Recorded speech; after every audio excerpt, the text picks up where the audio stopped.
दोस्तों नमस्कार, मैं हूं संजीत कुमार और आपने देखना शुरू कर दिया है बिहार टीचर पॉइंट। दोस्तों आज बात करेंगे शिक्षकों के ई शिक्षा कोर्स पर प्रोफाइल अपडेट करने के संबंध में। जी हाँ दोस्तों, आप लोगों को 6 जून तक हर हाल में प्रोफाइल जो है वो अपडेट कर लेना है। प्रोफाइल अपडेट करने से क्या होगा कि आपको बहुत सी चीज़ों में आसानी होगी। तो प्रोफाइल अपडेट करना किनको ज़रूरी है ये जानेंगे। प्रोफाइल अपडेट करने से क्या फ़ायदे हैं और किन शिक्षकों को थोड़ा सा राहत मिला है प्रोफाइल को अपडेट करने में, और प्रोफाइल अपडेट करने में बाहर के शिक्षकों को क्या करना है। जो शिक्षिका 2003 में या 5 में या 10 में जिनकी नियुक्ति हुई है वो ससुरा अनमैरिड थी, बाद में इनकी नियुक्ति हुई है, तो उनको कहाँ करना है, और जो शिक्षकों का ट्रांसफ़र हो गया है इधर उधर उन्हें क्या अपलोड करना है, सारी बातों की जानकारी हम अपने इस चैनल के माध्यम से देंगे। समझ गए? तो चलिए हम आपको दे रहे हैं पूरी जानकारी। अगर आप चैनल पर नए हैं तो चैनल को आप सब्सक्राइब करके बेल आइकन को दबाइएगा ताकि वीडियो का नोटिफिकेशन जो है आपको मिलता रहे। देखिए, बिहार सरकार ने शिक्षकों को ई शिक्षा कोर्स पोर्टल को प्रोफाइल को अपडेट करने के लिए दिया है और समय दिया है 6 जून। 6 जून तक सभी शिक्षकों को, लगभग 6 लाख शिक्षकों को प्रोफाइल जो है वो अपडेट कर लेना है। तो देखिए, यहाँ पर कुछ समस्याएं आ रही है कि प्रमाण पत्र में जो है वो आवासीय प्रमाण पत्र में 16, 17 और 18 अंक हैं, और जो प्रोफाइल है उसमें जो है वो सिर्फ 15 अंक हैं। तो क्या करना है कि जहाँ से स्लैश होगा तो स्लैश के बायां भाग का जो भी होगा, स्लैश से उधर शुरुआत का जो भी अंक होगा, 3, 4, 5 अंक जो भी, उसको हटा दीजिएगा। स्लैश के बाद वाला जो है ना उसी को डालना है। प्रोफाइल को अपडेट करने की प्रक्रिया क्या है सो हम आपको जानकारी दे रहे हैं।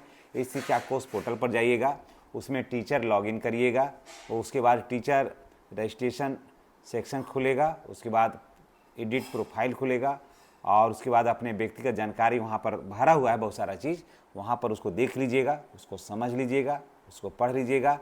सही लगेगा करेक्ट कर दीजिएगा, कुछ खराबी लगेगा उसको सुधार कर लीजिएगा। आवासीय प्रमाण पत्र है, नया हो या पुराना, कोई भी तत्काल आप डाल दीजिएगा। तत्काल का उसको डाल देना है और 200 KB में बना करके उसको डालना है, PDF बना के डाल दीजिएगा। प्रमाण पत्र संख्या दर्ज करना आवश्यक है, उसको भर दीजिएगा। और उसके बाद सबमिट करने से पहले सारा जो विवरण है उसको बढ़िया से पढ़ लीजिएगा। अस्थाई और पत्राचार पता कैसे भरें सो थोड़ा सा देख लीजिए, यहीं पर थोड़ा सा गड़बड़ी की संभावना है। परमानेंट एड्रेस में मूल निवास पत्र डालिए, परमानेंट एड्रेस में मूल जहाँ आप अस्थाई निवासी वहाँ का डालिए। करस्पॉन्डेंस में वर्तमान निवास स्थान जहाँ रह रहे हैं वो भरिए, या फिर किराए के मकान में अगर जो रह रहे हैं तो इसके बजाय आप स्कूल भी आप चाहें तो आप डाल सकते हैं।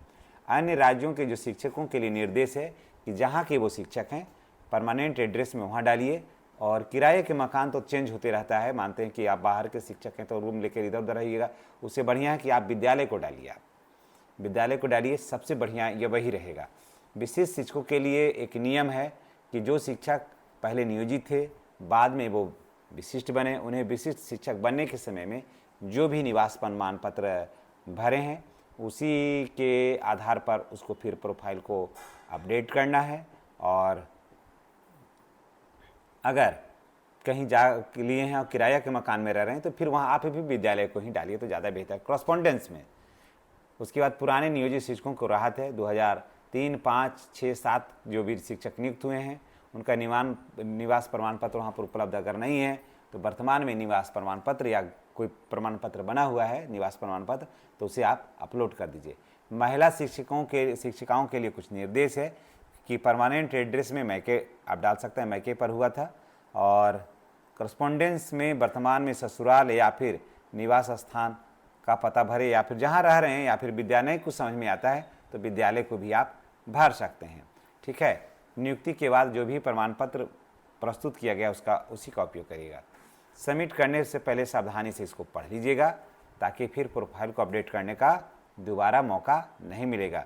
ब्लॉक और पंचायत अगर नहीं दिखेगा तो आपको घबराने की ज़रूरत नहीं है। प्रोफाइल में अभी कुछ प्रॉब्लम है, सॉफ्टवेयर में अभी कुछ प्रॉब्लम है, उसे दूर कर लिया जाएगा, ये विभाग का काम है। यहाँ पर आपको किसी तरह का कोई टेंशन लेने की ज़रूरत नहीं है। तो चलिए इसी के साथ हम आपसे विदा लेते हैं। ये जानकारी आपको कैसी लगी है कमेंट करके बताइएगा, और चैनल पर अगर फर्स्ट बार आए हैं तो चैनल को सब्सक्राइब करके बेल आइकन को दबाना नहीं भूलिएगा। धन्यवाद।